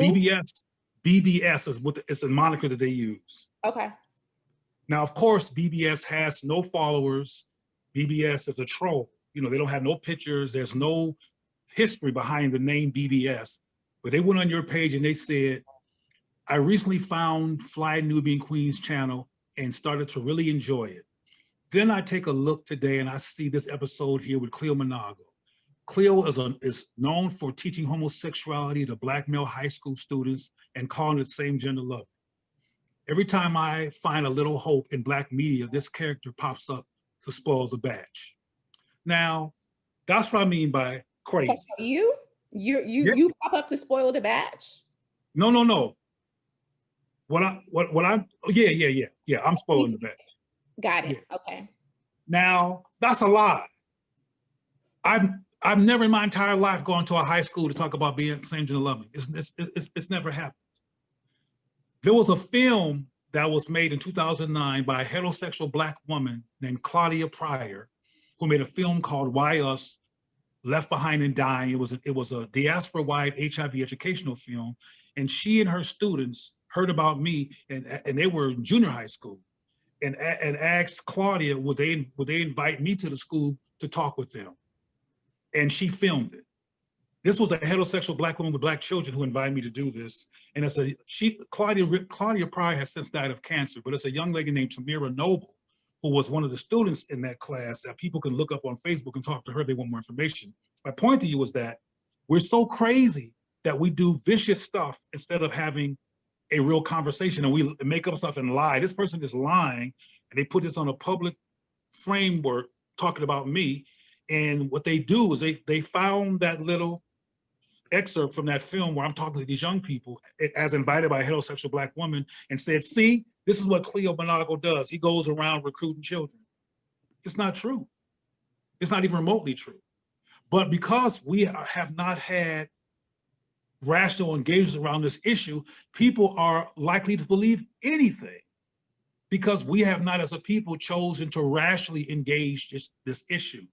And our children who become adults, because all adults are former children, are imploding in ways, in too many cases, that are not healthy. And I think the Andrew Gillum situation is an example of implosion that results from a life of repression that leads you all over the place, including into silence about who you are. And people marry you and be in relationships with you while you're tormented. We would be less tormented if people in our community created space to engage our diversity. And until we do that, we're going to have a lot of problems around men and women, same-gender-loving people, politics, power, self-esteem, being pro-Black. As a pro-Black sister, don't you run into Black people all the time who think that you're tripping because you're pro-Black? Yeah, I mean, Of but course. Well, I'm not telling you this. It's a yes or no thing. I know you yeah, trip off of them. I'm just telling you that being Black and caring about Black people in a white supremacist society could lead to pushback from Black people. So this is what I want to say. I cannot have a conversation about gender and sexuality within a Black community or Black context without exploring all of the ways in which sex has been weaponized against Black people historically, all the way back to the killing fields of the plantations. Black women being raped by white men, Black women being raped by white women, Black men being raped by white women and still are today, whole nother conversation, and Black men being buck broken and raped on plantations by white men. And so we acknowledge the trauma. That's a myth. The last thing you said is a myth. What's a myth? But like the Black men being raped on plantations by overseers is a myth? Black men definitely experienced buck breaking on plantations. Absolutely. It typically was whipping.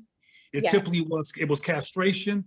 But homosexuality, see, what people don't understand who make that mythological accusation is that. Hold on for a second. I want to pause right quick because I want to make sure that you're getting my point, and I don't want it to be missed in anything else. The point that I'm making is that it's impossible for me to have a conversation about sexuality and gender within a Black context without exploring all of the ways in which sex has been weaponized, in the case rape against Black people being subjugated and dominated during our Ma'afa, our African Holocaust, especially on the plantations.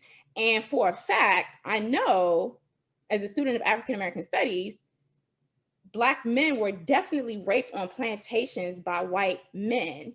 Rape and sexual dominance was a major tool of the slave breaking process altogether, right? Male, female, old, young, woman, and child, right? So when we talk about a lot of our people who are completely dismissive about sexuality within many Black cultures and subcultures, we cannot ignore the fact that we have sustained a lot of sexual trauma that has continued to be unhealed. And so for many folk, you know, being traumatized in that way, and like how like maybe incest and rape and things have been passed down during the generations, where, you know, a lot of Black men, especially that I know, have been traumatized either directly or experienced a form of vicarious trauma, right? Through rape. And that makes them really, really intolerant and not here for any same-sex sexual activity at all, as they see it as a form of oppression, domination, subjugation, rape, exploitation, all of that stuff. Let me be clear about what I was saying was a myth. And I heard you loud and clear. Okay. I just wanted to make sure. I'm not saying at all that it's a myth that Black men were raped by white men. That's not a myth. Black men were indeed raped by white men and still being raped by white men to this very day. What's not true, which a lot of people who call themselves Pan-Africanists say, is that they were camps, that there were buck-breaking camps where they lined up Black men and raped them as part of a buck-breaking camp or plantation, and that's not true.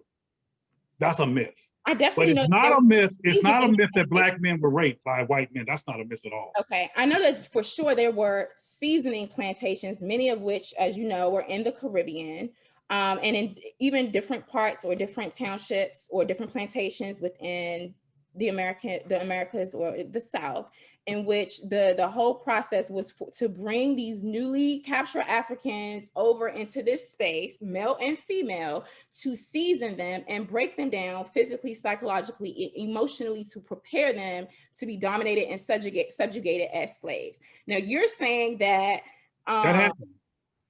absolutely that happened. I know that happened.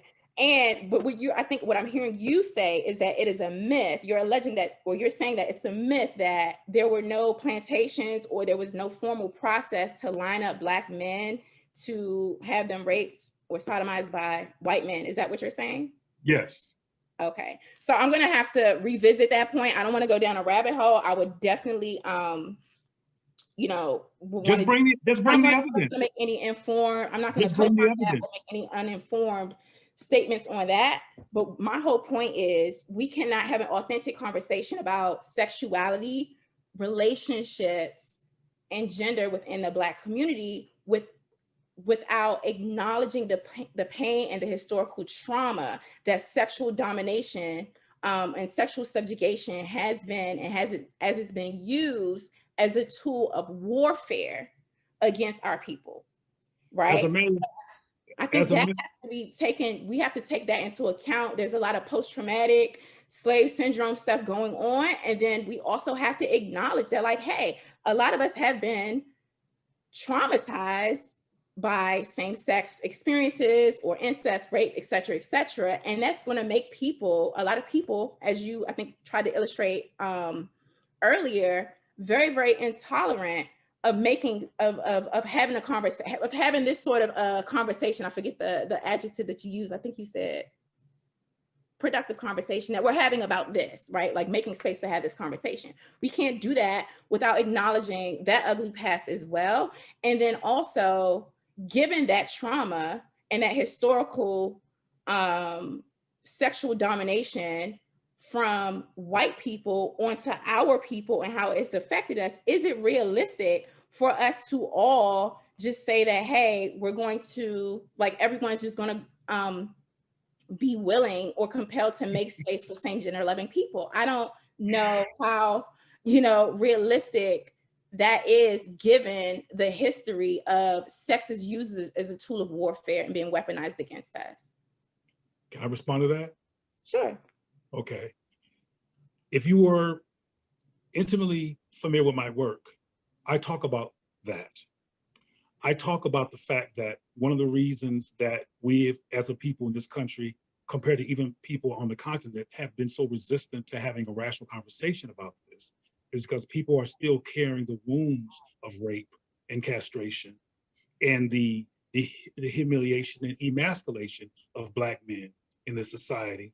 And there's people in our community, whether they are aware of it consciously or not, look at homosexuality as a symptom of oppression, of what has happened to Black men in this country and what still happens to Black men in this country, and are fighting very hard for some sense of manhood that they feel like homosexuals, particularly feminine people who are not necessarily homosexual men, are an interruption of the great desire to rebuild the Black male.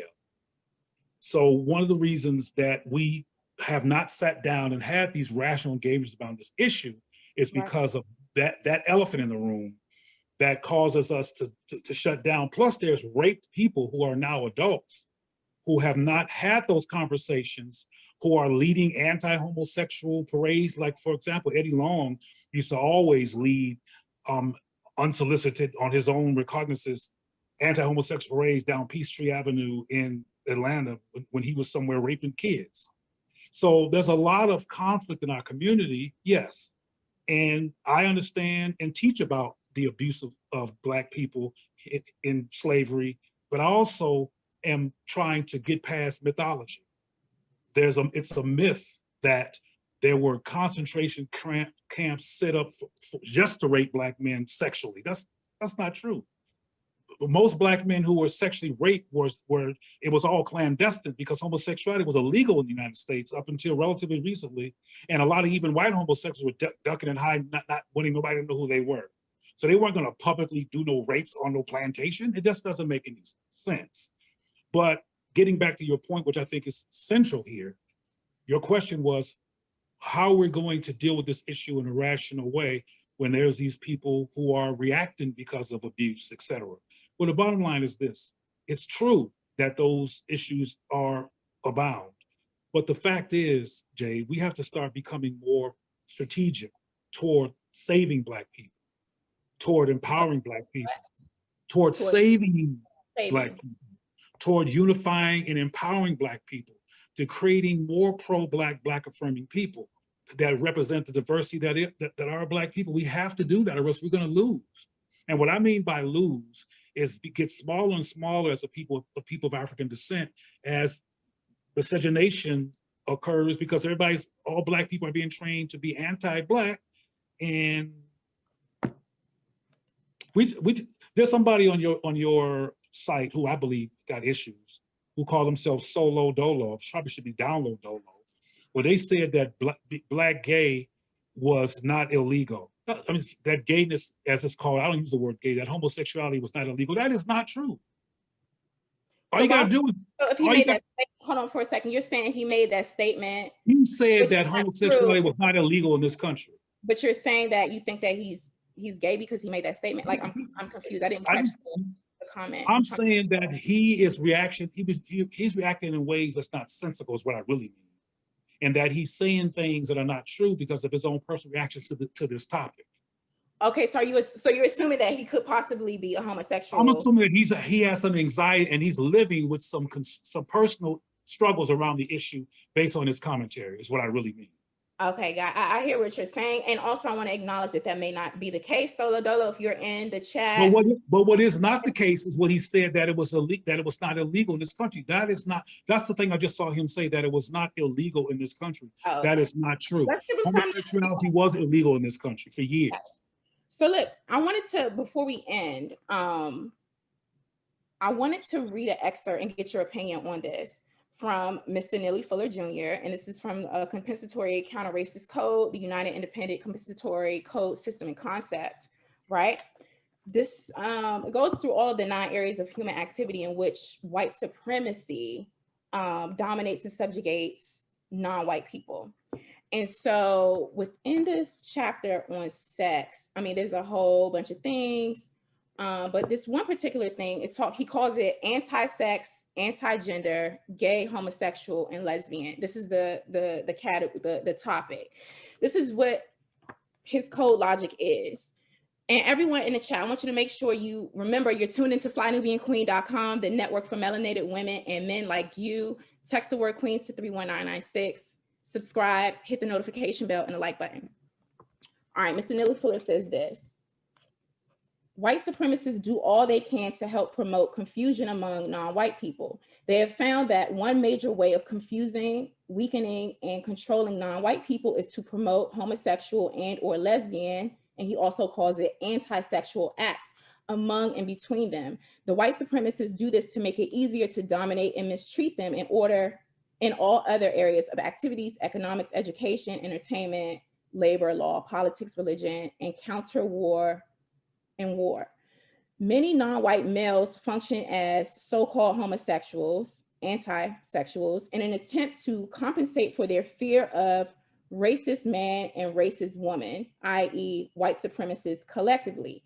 Many non-white males fear having to pretend manhood when confronted with the possibility of opposing racist man and racist woman for some reason or another. They sense a danger in even acting like men when in the presence of white men or white women who may be racist. They therefore choose to escape the test of manhood in this popular socio-material sense and instead present themselves before white people as mannish boys or as imitation females.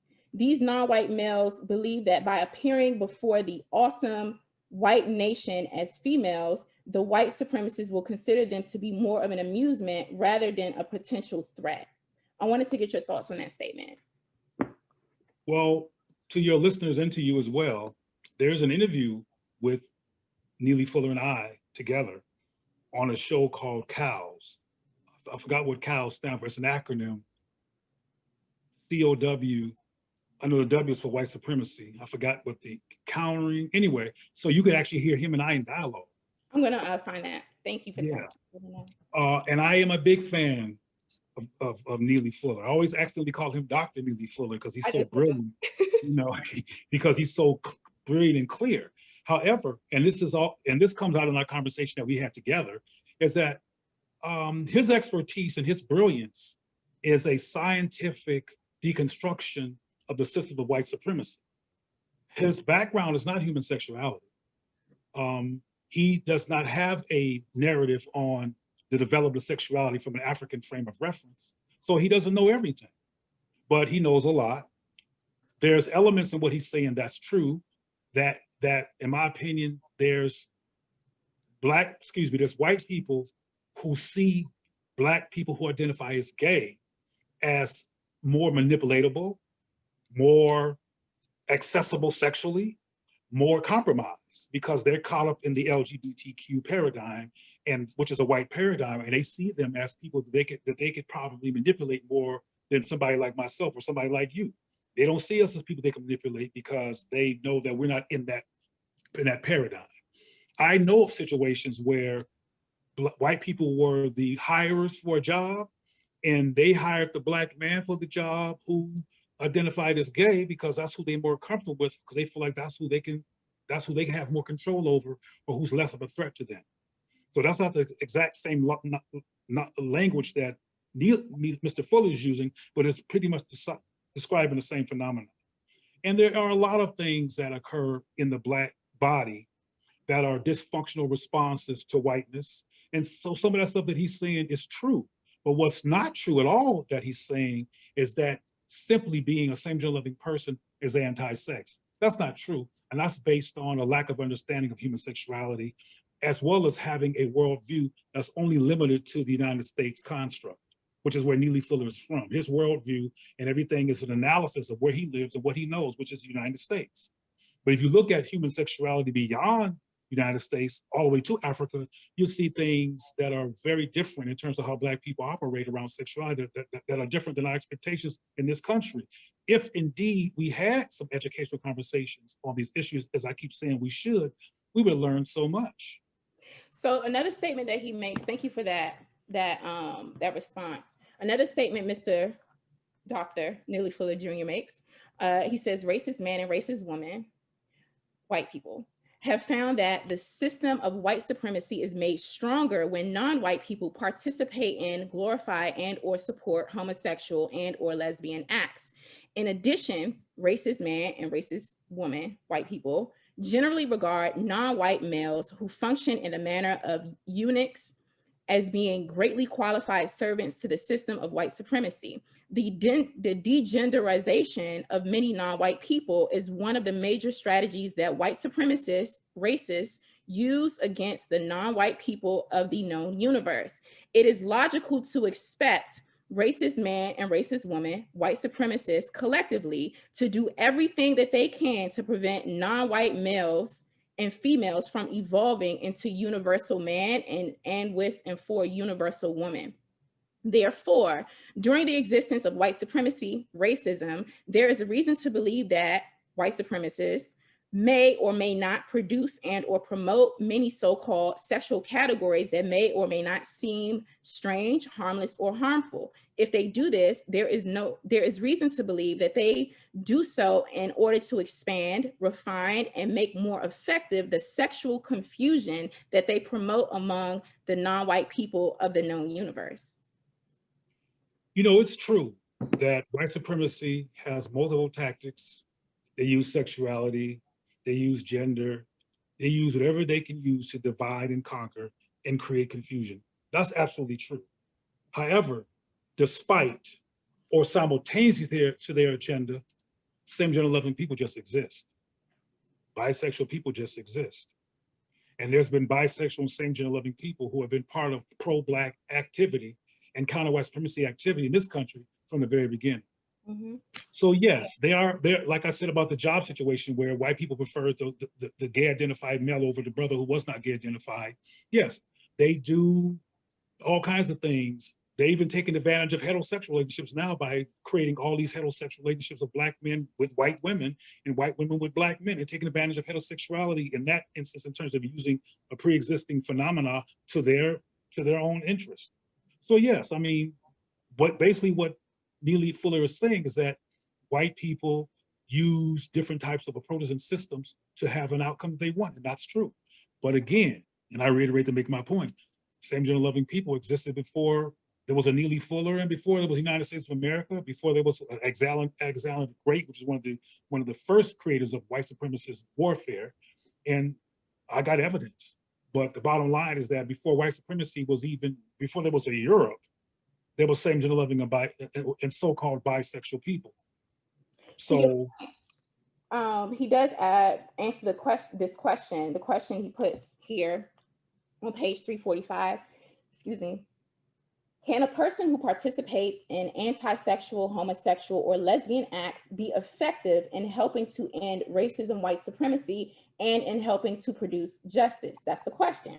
His answer is a person who commits anti-sexual acts can be effective in helping to end racism, white supremacy, but he or she cannot be effective in helping to produce justice in the absence of racism until he or she stops committing anti-sexual acts that directly or indirectly hinder the evolution of non-white people into functioning as universal man and or with for universal woman. The explanation he gives here, he says it is possible for a non-white person to mistreat another non-white person and at the same time be effective in doing something that helps to end racism, white supremacy. However, it is not possible for any person to mistreat any person and at the same time produce justice, balance between people. A person who commits an anti-sexual, homosexual, or lesbian act that involves a non-white person is not helping to produce justice. He or she is helping to maintain non-justice, non-balance between people. All anti-sexual, homosexual, or lesbian acts are acts of acute insanity.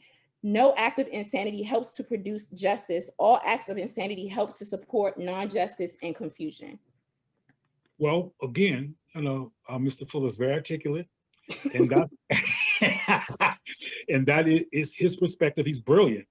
And again, I have not only been on shows with him, but he's also visited my organization personally in the 90s, I think it was. And we've had conversation. And I believe very much so that if he wrote that book again, it would be slightly different. And I know that's true for Dr. Welsing, who I've spent time with as well when she was alive.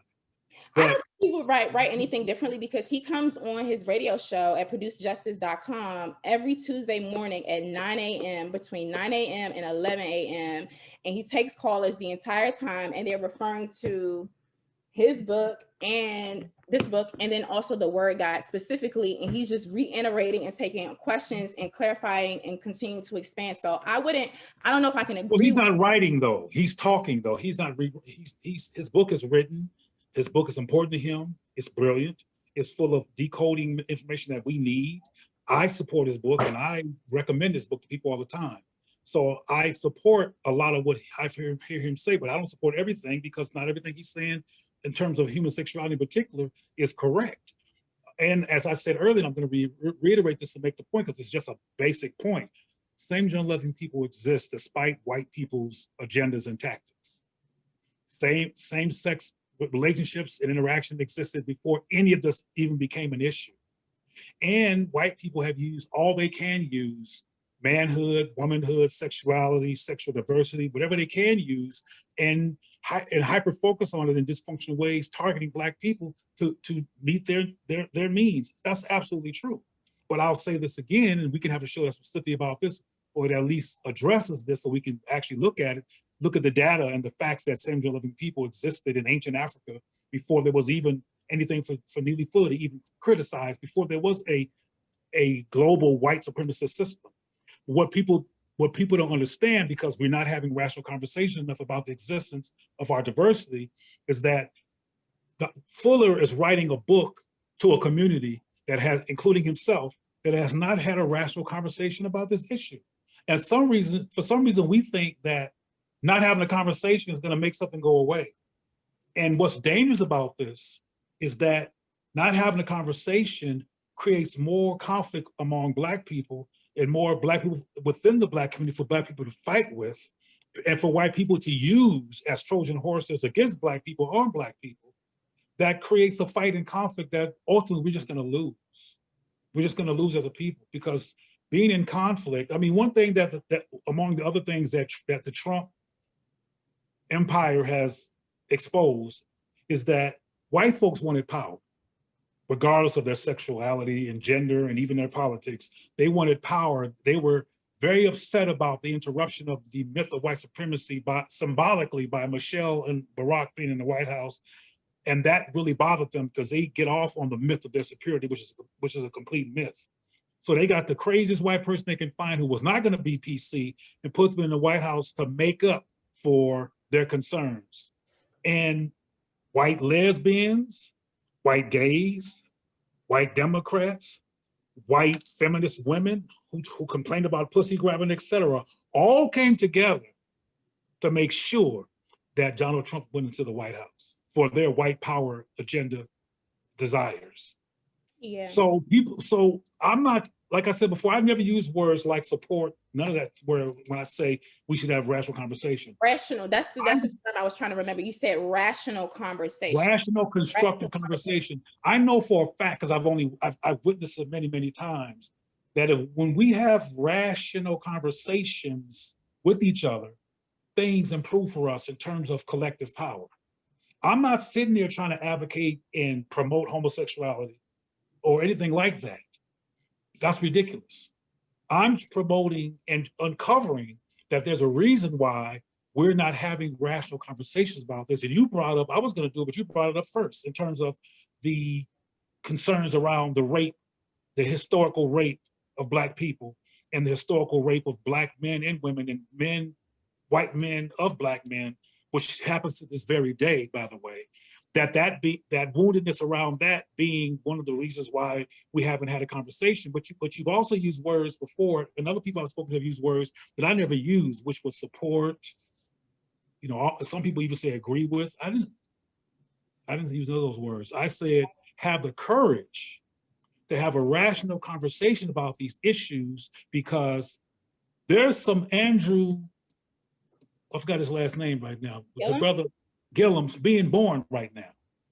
The reason we know about Andrew is because Andrew is high profile. Just like we know only a fraction of the Black men and women who've been murdered by the cops unarmed. We think we know, no, we only know only a few names, because most of the people do not get public ceremony like Sandra Bland. Most people go under the radar and get buried and people move on. There's many people like Andrew and others who are being born, who are going to implode, because while they're growing up, they're being assumed to be heterosexual. You're a wife if you're male, or if you're female, your husband, blah, blah, blah. And they know inside instinctively, that's not my impulse. That's not where I'm coming from. That's not how I see myself. And they have nobody to talk to. So sometimes they become drug addicts. Sometimes they become alcoholics. My grandmother, that's a whole nother story. They become alcoholics, or they become white, or they become anti-Black, and they become all kinds of things to deal with the agony of a lack of conversation for who they are in the presence of their own family. We have to change that, or else we're going to keep on gossiping and having people say crazy stuff and vicious stuff like some of the people are saying on YouTube, and being emotional and reactionary. And frankly, and this is something that will be difficult to talk about in a short period, some people say anti-homosexual stuff to be disassociative. You understand what I mean by the word disassociative? To distance themselves from who they are. For example, Eddie Long. Identity. Mm-hmm. Eddie Long is one of the more high-profile people. He ain't the only one. There's tons of them who would actively self-create an anti-homosexual context or conversation because he was so concerned about people knowing about his own personal challenge. So he created a movement. And there's some people in the so-called Pan-Africanist movement who have made an obsession to spend half their life talking against homosexuality, who are doing an industrial strength disassociation campaign. Hopefully, they think they will be healed by doing this activity. Talk about deception. There's some people who are known as the sources of how to talk best about anti-homosexual phenomena who are, I know for a fact, just disassociated. So that's another side effect of a community, unlike any other community, including even on the continent, in Tanzania, in Botswana, in all over the African continent, there are Africans having conversations about this that African Americans won't have. And it's the slavery experience, the reverberations of that, of social castration of men in particular, Black men, that has been a barrier to people sitting down and rationally engage in this issue. And the symptoms of ignoring it are festering. And the most well-known example that we know of now, because it's become a high-profile event, is what happened to Andrew Gillum.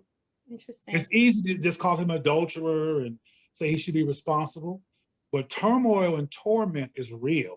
And it's very insensitive and dysfunctional to act like that's not there and just simply do some judging as if Andrew planned all of this. Interesting.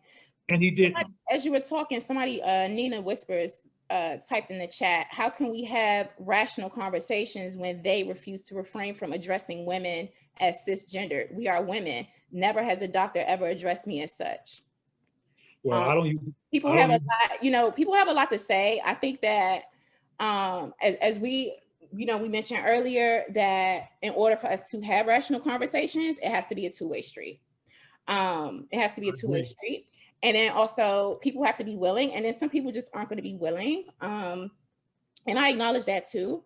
I think that in order to solve all of this and to really move forward and be constructive as a community, I think that we really have to get on code about being Black first. So hopefully within this conversation, for people who are tuned in live, people who will watch later, you got to see two Black folks who don't agree on all of the points around this particular topic sit down and have a rational, like a conversation about gender, sexuality and stuff within the context of what's happening to Andrew Gillum and how this also plays out in other ways within our community, some of the underlying reasons, intentions, impacts of this, et cetera, et cetera. So I wanted to make sure I plug that because our time is coming to a close. For folks who are still in, before we end? Yeah, I need to make sure I remind people that you're tuned in to the Lioness Den right here at FlyNubianQueenTV.com, the network for melanated women and men like you. Jade Arundel, aka Lioness Crowns. We're here Mondays, Tuesdays, Wednesdays, Thursdays, and Fridays at 12 p.m. Eastern time on our YouTube page. Make sure you go over to FlyNubianQueen.com on Facebook and check out the content from the rest of our queens. Be sure to support our brand at shopfnq.com, as well as FlyNubianBusiness.com and FlyNubianMoney.com. Yes, Dr. Monago. One of the things that would, among the zillions of things that could happen if there was a rational dialogue, is that the Black community would realize that even among so-called homosexuals and bisexuals, there's vast diversity. You mentioned earlier in this conversation about how the so-called LGBT community hates on me and doesn't support me or something along those lines that you said. Yeah, somebody wrote an article. They said that you're deemed anti-white and you're seen as the most dangerous Black gay man in America. Right. And they know not to call me gay. But the point I want to make to you is that that's true. And I wish we could have talked about the differences. For example, I don't do cisgender. You've never heard me say that in your life? Yeah, I don't use that term either. There's volumes about me on internet or place else that make it clear about who I am. I don't do cisgender. I don't do what white people come up with next to do what they're going to do to create their agenda. I don't do none of that stuff. And I'm not alone. I am not alone. I have a particularly high profile compared to a lot of people like you do compared to some people. But there's a lot of Black affirming same-gender loving people who are fighting hard on behalf of Black people because same-gender loving people and bisexual people are part of the Black collective, always has been. Just many don't say anything because of the lack of safety to say it, and they're concerned about being ridiculed. Some of these hyper male Pan-Africanists who are really disassociating are concerned about not having their manhood because they're dealing with the reverberations of castration and losing their manhood in comparison to white power. I mean, Dr. Weldy used to say there are no black men under white supremacy. There are none. That's she straight up said that. Mr. Fuller says as well explicitly. Right. So he says that there are no men or women under a system of racism and white supremacy. Exactly. To go into his explanation on that later, but yeah, he also said it. So the bottom line, I mean, one thing that he says too, this is one of the things that I kind of disagree with him on, but I see his point. He's when I first met him, he said during his talk, he said, when you see black people coming your way, go to the other side of the street. Have you ever heard him say that? No. Well, he was basically saying black people are really screwed up. White supremacy is really screwed up, and we're messy. Matter of fact, you look at Dr. Welsing's suggestions on how we should behave. She talks about how to not gossip and all this other kind of stuff that she says you might be familiar with her codes because of the behaviors that we have internalized because of all this dysfunction. And part of the dysfunction is that we repress and we keep on not having rational conversations about problem solving across our differences. And it's gonna literally kill us. We have got to have these conversations. I didn't say accept and support. I didn't say that. I don't need no acceptance, but I do need, as somebody who cares about behavior, for us to be rational and stop the vicious behavior because it has no redeeming value, absolutely none. But when somebody on your page says something about how do they know that I'm not a part of the LGBT community and that I'm not somebody even said I was a spy, or what's these words these Pan-Africanists use sometimes? Not spy. You might know the word where you working on Africanist, but I don't describe it for me. Well, whatever the word is, look, I'm black. That's why I'm quote unquote dangerous. And that's why they put an article in the Huffington Post to expose me as dangerous, because I'm black first. I'm about black people holistically from the toe up to the floor. And everybody knows that, except for people who are disassociating, who are obsessed with trying to separate me from black people, who have a personal issue that they're struggling with. And they go on YouTube spaces and give money, do all kinds of stuff. They're so desperate to disassociate. I'm a behaviorist. I know behavior when I see it. And I know, I even know who wrote that document that was sent to me by one of the people who saw your page. I know his style. I know who wrote that. So I'm gonna close with. You have to send that to me so I can see that, because I'm not aware of what you were saying. But absolutely. Listen, I invited you into my Black First space in the Lioness Den so we can. Agent. That's the word. Agent. Oh, agent. Oh, people are typing. I'm sorry, somebody just wrote it and I just saw it. Listen, I am definitely here for Black folk who are on code, and that we can come together and do constructive things that are Black first. So I thank you for engaging with us today in the Lioness Den. The intention was, within the context of like Black manhood, gender, and sexuality as it's playing out, and everyone's talking about it with Andrew Gillum. I'm glad that we could use this as an opportunity to have a conversation about this. And I wanted to get your perspective on this because I feel like you have a very unique perspective that clearly is not mainstream, and for that reason, but also to really model that, like, hey, we got folks out in our community who identify and see, racism and white supremacy as something that they're working day in and day out to dismantle it at all times, everywhere that they are. And so for that, I say thank you very, very much. I do hope to have you back on. We might have to extend this because you said there was something about the last episode of what's that show? Lovecraft. Yes, Lovecraft Country. That's relevant to this discussion. I didn't see it yet, so don't ruin it for me. But I'm gonna watch the last 2 episodes and then the episode this weekend, and then hopefully next week or so we can try to schedule for us to continue on with our analysis of white supremacist culture showing up within this show and all of the nuances there, right? And all the psyops that's working within that. So I want to say thank you very, very much, Dr. Cleo Manago. Thank you, audience. People have been in here heavy. I didn't read clearly all of the comments or even most of the comments, but I want to thank folks who donated to or contributed to our super chat. Thank you for investing in Black News Media. Thank you for investing in FlyNewQueen.com, the network for melanated women and men like you. Again, you have to text the word Queens to 31996. That's Queens with an S to 31996 to get notifications when we go live. Also, be subscribed to us on Facebook, iTunes, and YouTube. All right. This broadcast. Can I tell you how to find me? Yes. Yes, go ahead. If you're looking for me and want to continue with similar conversations, particularly Black affirmation conversations around problem solving and doing diversity work so we can become a more collective, powerful people in the Western world and under white supremacy, you can find me at Melanated Solutions Media on Facebook and on YouTube. We do a show every 2 weeks where we have similar discussions to what I have with the sister today. You can also find me at the Black Men's Exchange where we talk about health and well-being concerning Black people, Black men and women. And you can find me at imasi.org, my website, Imasi spelled Apple, Mary, Apple, Sam, I.org, where you can see a more holistic description of the work that I'm involved in. And you can find me under my name on all of the social media sites, what they call it, Instagram and Facebook. Twitter and Facebook. And I think that's all I do. So please make contact. Please continue the conversation. And I want to thank you, sister, for inviting me. You're welcome. This was a interesting conversation. And we need to continue it. And we need to have a conversation about Black manhood and attempts to resurrect it that are happening in this country. That some that are problematic, some that are effective, because we have work to do. Seriously, I mean, we have work to do, or else we're gonna be in trouble. We're already in trouble in some instances, but we have some work that we got to have conversations. Thank you so much for your time. Thank you for engaging with me. I want to thank the audience and the moderators. Thank you very much, moderators.